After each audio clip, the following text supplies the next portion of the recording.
दोनों अष्टमियों में से कोई भी अष्टमी, ये भी जरूरी नहीं है कि सोमवार की ही अष्टमी चाहिए, श्रावण महीने की दोनों अष्टमियों में से कोई भी अष्टमी को बेर के पत्ते पर लाल चंदन, बेलपत्री के पत्ते पर पीला चंदन, शमी के पत्र पर केवल कोई चंदन लगाने की जरूरत नहीं, सादा केवल एकदम कुछ भी उसमें लगाकर नहीं, सिंपल।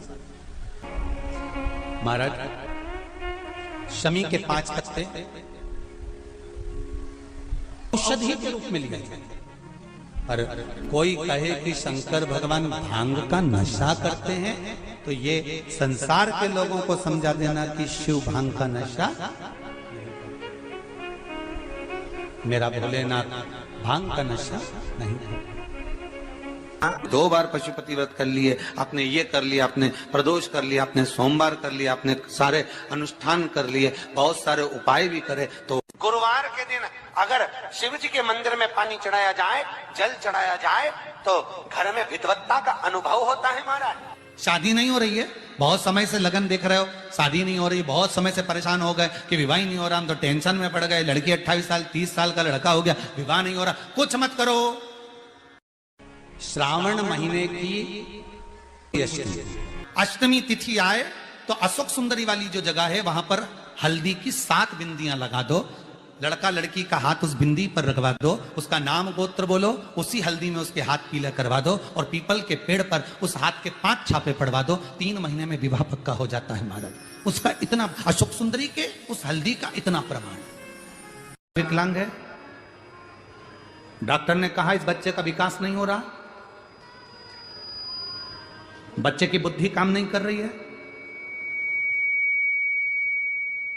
बच्चे का शरीर काम नहीं कर रहा है, कहीं हाथ कहीं पैर में कहीं तकलीफ हो रही है, बच्चे का विकास नहीं हो रहा, 4 साल का हो गया, 5 साल का हो गया, 6 साल का हो गया, बुद्धि काम, तो उस जगह पर भी आप बच्चे से कहोगे ना बेटा शिव जी को जल चढ़ाने जा रहे हो ना, तो ये जो 2 चरण है ना जहां से पानी बहता है वहां स्पर्श कर आया करो और पानी पिया करो चढ़ाने के बाद। आप 15 दिन 20 दिन उस बच्चे से करवा कर देखो, कितना भी माइंड से हम यहाँ तक कहेंगे, जिस बच्चे की कोई शरीर में विकास नहीं और बच्चा कहीं पड़ा रहता है, मुंह में से राल टपकती रहती है, उस बच्चे के लिए भी अगर ये प्रयोग करोगे तो 2 से 3 महीने में वो बच्चा अपने आप धीरे धीरे शरीर का विकास होना प्रारंभ हो जाएगा।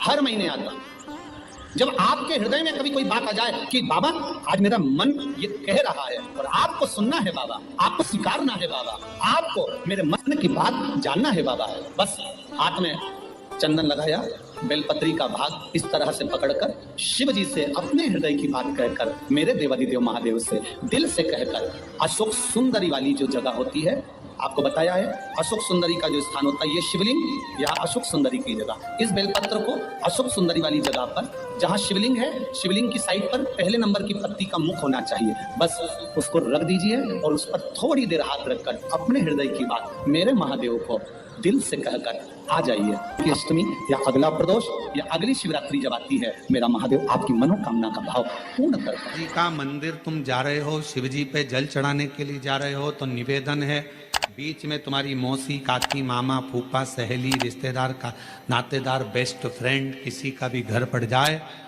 शंकर के मंदिर जाते समय और शंकर के मंदिर से वापस घर आते समय किसी के दरवाजे पर मत रुको, सीधे अपने घर पर ही रुको। भगवान विष्णु ने जाते हुए शिव बाबा को देखा, शंकर भगवान से, भगवान नारायण ने कहा आप कुछ कहेंगे नहीं? भगवान शंकर कहते हैं नारायण चिंता मत करो, ये बद्रिकाश्रम में जो आएगा चने की दाल चढ़ा कर जाएगा, चने की दाल को मंदिर के पीछे बैठकर ओम नमः शिवाय बोलकर जो नारायण को समर्पित करेगा, उसके मनवांचित फल को मैं 3 महीने में पूरा कर दूंगा, उसके मन की कामना को मैं 3 माह में पूर्ण कर दूंगा। आज भी नियम है, चने की दाल को लेकर जाते हैं, बद्रिकाश्रम के मंदिर के पीछे बैठकर चने की दाल को लेकर ओम नमः शिवाय का जाप करते हैं, 7 बार ओम नमः शिवाय बोलकर चने की दाल वापस घूमकर भगवान विष्णु को समर्पित करी जाती है, तो 3 महीने में मनोकामना पूरी हो जाती है। उस चने की दाल का इतना श्रावण महीने में 5 स्थान ऐसे हैं जहां का दर्शन आपके जीवन को एक आनंद प्रदान करता है। पहला है बेलपत्र के वृक्ष के नीचे जाकर ऊपर की ओर मुख कर बेलपत्र का दर्शन करें, यह आपको जीवन में सुख प्रदान करेगा। दूसरा है शिवालय के नजदीक में पहुंचकर भगवान शंकर के शिखर का दर्शन करें। तीसरा है मंदिर के अंदर शिवालय में पहुंचकर नंदी का दर्शन करें। चौथा है भगवान शंकर के मंदिर में पहुंचकर जो जलाधारी लगी होती है, डमरू त्रिशूल रखा होता है, उसका दर्शन करना। और पांचवा है मेरे देव अधिदेव महादेव के शिवलिंग का दर्शन करना। ये हमारे जीवन को एक आनंद और सुख प्रदान करता है। श्री शिवाय नमस्ते। अगर कोई व्यक्ति मंदिर में बेलपत्र चढ़ा हुआ है और बेलपत्र उसने एकत्रित कर लिया मंदिर के अंदर ही, और मंदिर में बेलपत्र एकत्रित कर कर धागा लिया, और उस कच्चे धागे में, उस कच्चे धागे के अंदर अगर उस बेलपत्र की डंडी को पीछे से उसने एक एक साधारण सी गांठ लगाकर उस बेलपत्र की माला को सिद्ध कर लिया, हल्की सी कच्चे सूत की गांठ लगाते लगाते मंदिर की चढ़ी हुई बेलपत्र को, शंकर पर चढ़ी हुई बेलपत्र को, शंकर की चढ़ी हुई बेलपत्र को ही उसने गांठ लगाकर जब माला सिद्ध कर ली, और सिद्ध कर कर अगर वही माला भगवान शंकर को अर्पित कर देती है, तो कहते हैं कि हमारा फिर पुनर्जन्म होता ही नहीं है। इस संसार सागर से हमारी मुक्ति हो ही जाती है, पुनर्जन्म से हम छूट जाते। इस पवित्र महीने में बाबा देव अधिदेव महादेव अपने भक्तों के लिए कुबेर का भंडार खोल देते हैं। ऐसे पवित्र महीने में आप शिव को पाने का प्रयास करें। शिव किसी भौतिक वस्तुओं से प्राप्त नहीं हो सकते। शिव को पाने का सबसे सुंदर तरीका है शिव के मंत्र का जाप करना, भगवान शंकर को जल अर्पित करना, समर्पण करना, और बाबा देव अधिदेव महादेव के मंत्र जाप का स्मरण करना। वही सावन की मूलता है। मेरी जीजियों से, मेरे जीजाओं से, बेटियों से, बेटाओं से मंजिल तक पहुंचने के लिए पांव की जरूरत होती है, और शंकर तक पहुंचने के लिए भाव की जरूरत होती है। मंजिल तक पहुंचना है तो पांव की जरूरत होगी, और शंकर तक पहुंचना है, शिव तक पहुंचना है, शंकर से कुछ प्राप्त करना है, झोली पसार कर अपनी झोलियों में खुशियां प्राप्त करना है, तो भाव की जरूरत होती है, केवल भाव। आप कितने धनपति हैं, कितने करोड़पति, कितने सत्तापति, कितने वैभवपति हैं, कितना आपके पास में वैभव है, कितना धन है, कितनी संपदा है, वो कोई मायना नहीं रखता। आपका भाव कितना है, शंकर जी के प्रति आपका दिल कितना है, भगवान शंकर के प्रति आपका भाव कितना है, वो देखा जाए। और कभी मौका लगे ना तो एक बार सीहोर कुबरेश्वर धाम रुद्राक्ष महोत्सव में आकर देखिएगा। हीरे की चूड़ियां पहनने वाली मेरी जीजियां, जिनके घर में 10-10 नौकर काम करते हैं, वो भी कुबरेश्वर धाम में बर्तन मांजने की सेवा करती हैं, आकर सेवा में लगी रहती हैं, भोजन बनाने की सेवा करती हैं। जिनके घर में 10 नौकर लगे हैं, वो कुबरेश्वर धाम में आकर बाबा की सेवा में लगती हैं। उनसे पूछो कि तुम क्यों सेवा करती हो, उनसे पूछो कि तुम यहाँ आकर क्यों करती हो सेवा, तो वो कहती हैं हम साल में एक बार बाबा के धाम आते हैं और कुबेरेश्वर बाबा के यहाँ आकर सेवा कर कर जाते हैं। साल भर कुबेर भंडारी इतना देता है कि हमारी सेवा के लिए 10 नौकर लाकर खड़ा कर देता है। ये उसकी कृपा, ये उसकी उदारता, ये उसकी दया है। शंकर भगवान ने पूछा कौन सा रूप, तो कि जो मैं बचपन में भजती थी, जो मैं बचपन में भजती थी, जिसको मैंने बचपन में दर्शन किए हैं, छोटा सा शिवलिंग, छोटा सा शिवलिंग, ठीक है, छोटा सा शिवलिंग का रूप शंकर भगवान रखने को तैयार है, ठीक है। शिवजी ने पूछा कि मुझे उठाएगा कौन।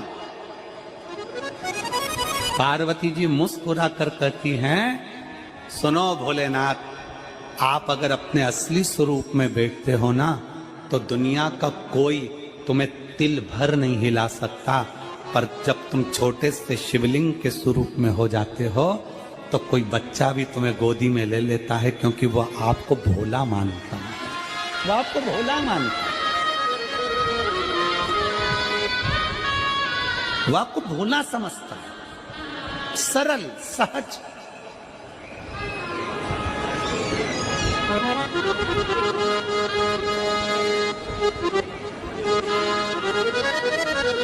बहुत बड़ा दर्शन का फल है। शंकर भगवान की मूर्ति से दर्शन करने से ज्यादा बड़ा दर्शन का फल है शिवलिंग का दर्शन करना। स्वप्न में शंकर भगवान की मूर्ति को देखना, जटाजूट बांधे हुए शंकर जी को देखने से बड़ा फल है शंकर के शिवलिंग का स्वप्न में दर्शन करना। अगर सपने में किसी को शंकर का शिवलिंग दिखता है, सपने में कोई अपने घर से पानी चढ़ाने शंकर को जा रहा है, मैं लोटा भर के जल चढ़ा रही हूं, सपने में दिख रहा। और कई कई ऐसे भी होते हैं जिनको सपने में दिखने की जगह वो सपने में चल भी देती है।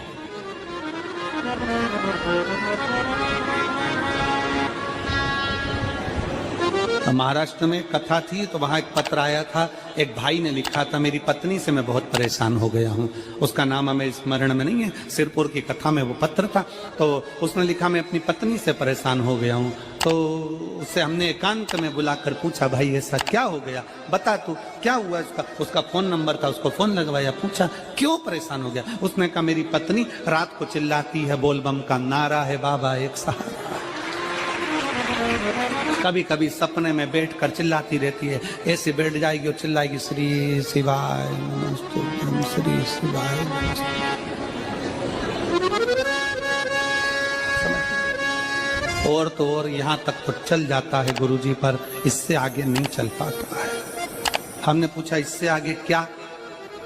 नींद में रसोई घर में जाना चाहिए, बाजू में बोतल रख के सोती है ना पानी पीने की, वही बाटल उठ के मेरे को शंकर जी समझ के उंडेल देती है। दिक्कत नजदीक तक, यहां तक भी चल जाएगा कि श्री शिवाय नमस्तुभ्यं जपे, और ये भी चल जाएगा कि बोल बम का नारा है और बाबा है, पर ये नहीं चलेगा कि वो पानी की बोतल ठंड में मेरे ऊपर डाल दे उंडेल की। ये कहां से। हमने कहा तू कल अपनी धर्म पत्नी को लेकर आना। उसकी पत्नी आई, आंखों से उसके नीर बह रहा था, जल, आंखों से जल बह रहा था। जैसे आज गाड़ी चलाकर लेकर आने वाले जो भाई थे, अब कमल जी आपने किसको भेजा था हमें नहीं मालूम, जो गाड़ी चलाकर आज लेकर आए थे हमको लेकर, उनकी आंखों में जल भरा हुआ था। वो कह रहे थे जब पहले गुड़ियारी में कथा थी, सबसे आखिरी में बैठकर कथा सुनी थी, एक विनती करी थी बाबा से कि बाबा बस ये सब कर देना। दूसरी कथा मैंने रायपुर के पास में जब हुई अमलेश्वर में, तब कथा के मध्य में बीच पंडाल में बीच में बैठकर सुनी थी। फिर वहां भी बाबा से एक विनती करी थी, और आज मेरे बाबा ने ऐसी कृपा कर दी कि आपके नजदीक में बैठकर गाड़ी चलाकर यहाँ तक पहुंचा।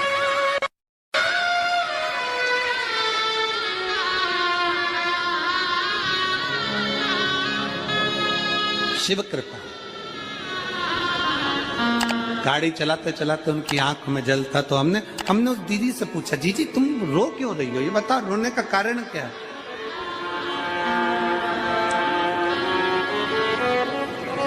कहने लगी, गुरुजी आपका इतनी नजदीक से दर्शन हो गया। हमने कहा, जीजी एक बात सुन, आज बड़ी प्रसन्नता से कहते हैं कि किसी गुरु का दर्शन जब होता है तो आंखों से नीर बहता है।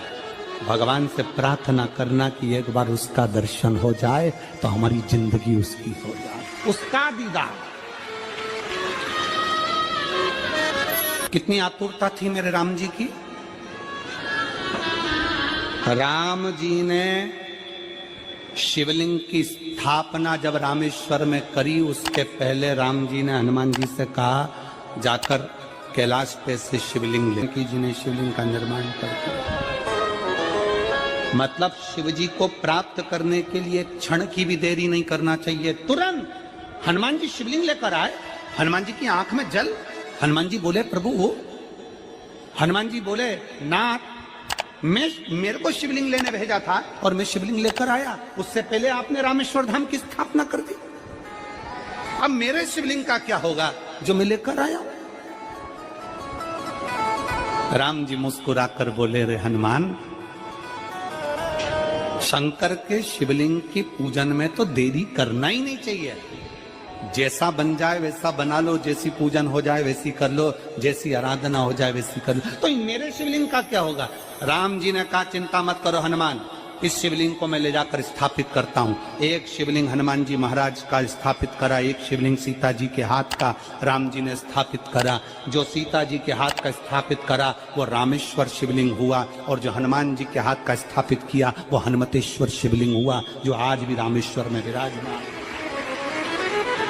भगवान राम जी ने कहा सुनो हनुमान, जो रामेश्वर का दर्शन करने के लिए आएगा, रामेश्वर बाबा पर जल चढ़ाएगा, गंगोत्री से जल लेकर यहाँ पहुंचेगा, और गंगा जल जब वो रामेश्वर भगवान को चढ़ाएगा, रामेश्वर भगवान को चढ़ाया हुआ बड़े भाव से थोड़ा सा जल जब तक वो हनुमतेश्वर को नहीं चढ़ाएगा तब तक उसके 12 ज्योतिर्लिंग की यात्रा पूर्ण नहीं होगी।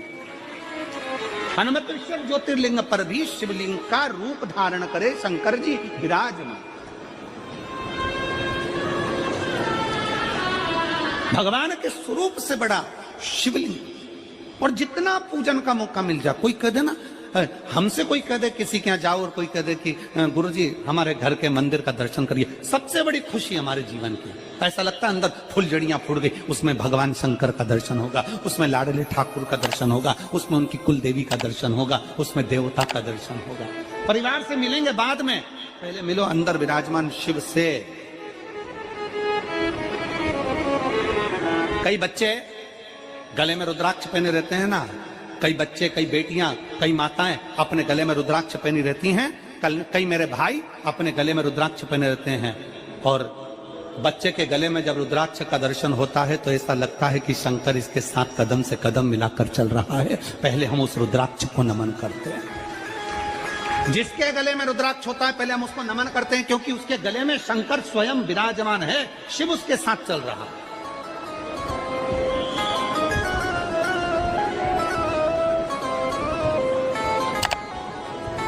शिव उसकी साक्षी दे रहा है।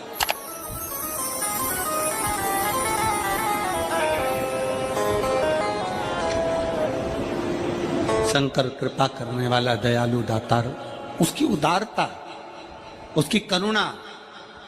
एक पत्र है,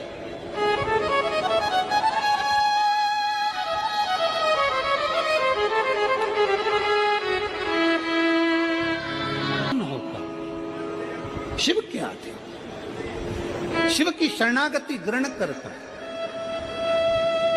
शंकर की, हम शिव के आधीन होकर क्या देगा शिव, क्या प्रदान करेंगे भगवान शंकर?